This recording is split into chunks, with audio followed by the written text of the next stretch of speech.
जय जगन्नाथ जय माँ लक्ष्मी। आज मोर सकाळ आरंभ हो जाए सुंदर झोटी केवल मोर नुह आज ओडिशार सबु नारी मानकर सकाळ आरंभ हो सुंदर झोटी कहीं आज मार्गशीर मासर तृतीय पाली गुरुवार आ समस्त घरे बाजी उठुव लक्ष्मीपुराण ये सुमधुर संगीत।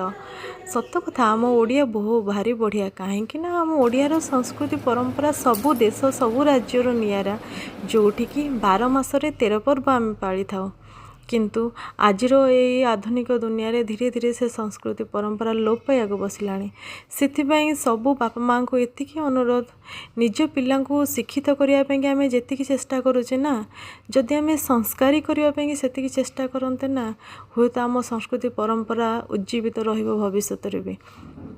तो से आशारे मु भी चेष्टा करी मो पिला मानू छोट बेल ठारू किछि पुराण शास्त्र उपरे ज्ञान दवापाई मु जानी मु केते सफल हो पारिबी कि नाई किंतु जेति दिन चेष्टा करि पारिबी से जिनस मु करूची आ सब अनुरोध करी बापा माँ को पिला को किछि नहले दिन में 2 टाइम हो पछे किंतु तांको जबरदस्ती हो पछे किंतु ठाकुर पाखे बसातु भगवान को पूजा करने शिखातु केवल नमस्कार करने ही शिखातु पूजा कि घंटा घंटा करने एतिकी शिखेले हुए तो काली सकाळे से गोटे भल मनीष होती बाहर।